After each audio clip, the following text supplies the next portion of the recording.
orang Wahabi ini kalau berbicara pinter, kok pinter, tapi pinter ngakali. Kok dikatakan ngakali? Mereka itu bicaranya saja. Wahabi kalau ditanya, Wahabi kamu ini tujuannya apa? Mereka pasti menjawab, kita ini mengajak umat Islam kembali kepada Al-Quran dan hadis. Itu ajarannya. Nah, kalau sudah ngomong begitu, gimana caranya kita jawab? Padahal itu semuanya hanya propaganda, omong kosong. Mengapa omong kosong? Karena yang dimaksud kembali kepada Al-Quran versi Wahabi bukan kembali kepada Al-Quran seperti yang ditafsirkan, seperti yang difahami oleh para ulama ahli tafsir. Tetapi maksud kembali kepada Al-Quran, yang pertama kembali kepada terjemahannya. Itu yang pertama. Yang kedua, kembali kepada penafsiran Al-Quran seperti yang mereka maui, bukan yang dikehendaki oleh para ulama. Itu Wahabi. Coba kalau Wahabi menerangkan ajaran agama, pasti buka terjemahan. Mengapa buka terjemahan?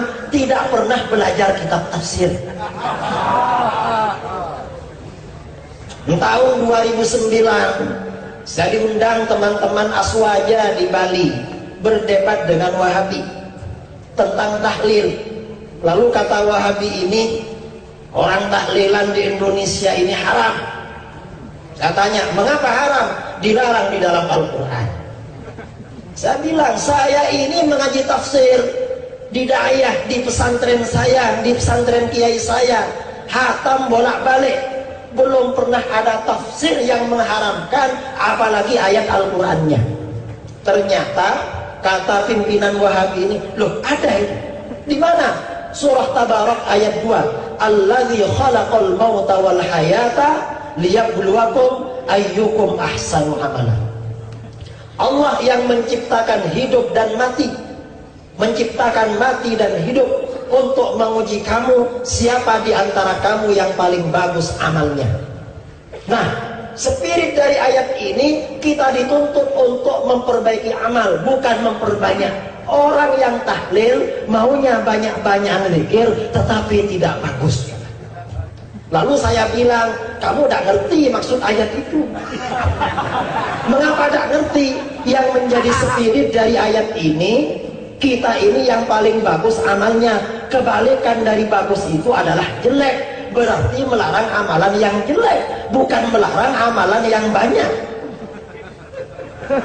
Kalau amal soleh, apalagi zikir, semakin banyak semakin bagus, semakin baik. Di dalam Al-Quran, ya ayyuhalladzina amanu dzkurullah dzikran katsira. Berzikirlah kamu kepada Allah sebanyak-banyaknya, tapi kalau kamu sedikit-dikitnya, jangan sebanyak-banyaknya. Kamu bertentangan dengan Al-Quran. Itu Wahabi. Cuma ngomongnya kembali kepada Al-Quran, tetapi Al-Quran yang disalah tafsirkan.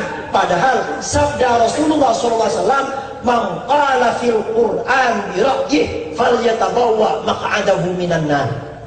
Barang siapa yang menafsirkan Al-Quran hanya mengikuti pikirannya sendiri, tidak berguru kepada para ulama-ulama sebelumnya, maka siap-siaplah masuk neraka. Itu siapa?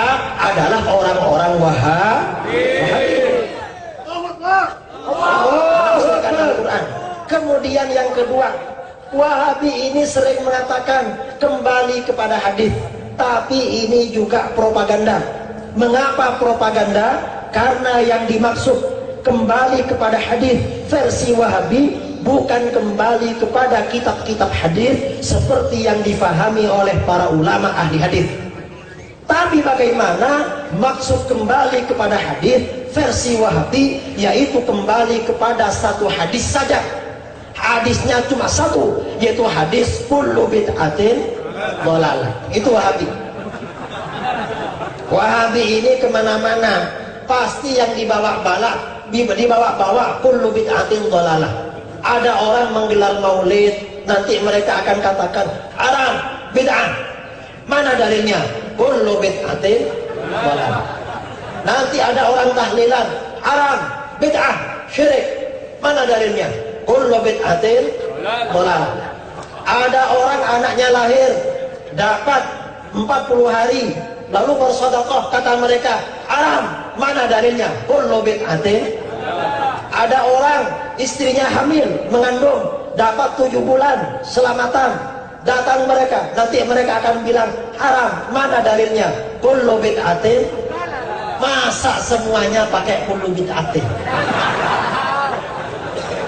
Ngomongnya kembali kepada hadis, tetapi hadisnya cuma tidak ada lagi. Dan itu pun tidak dipahami seperti pemahaman para ulama ahli hadis. Karenanya saya kalau bertemu dengan mereka, saya kalau berdialog dengan mereka, saya katakan Anda bukan pengikut ahli hadis. Terus pengikut siapa, Gus? Anda pengikut ahli hadas. Bukan ahli hadis. Ahli hadis tidak potongan sama sekali. Itu Wahabi.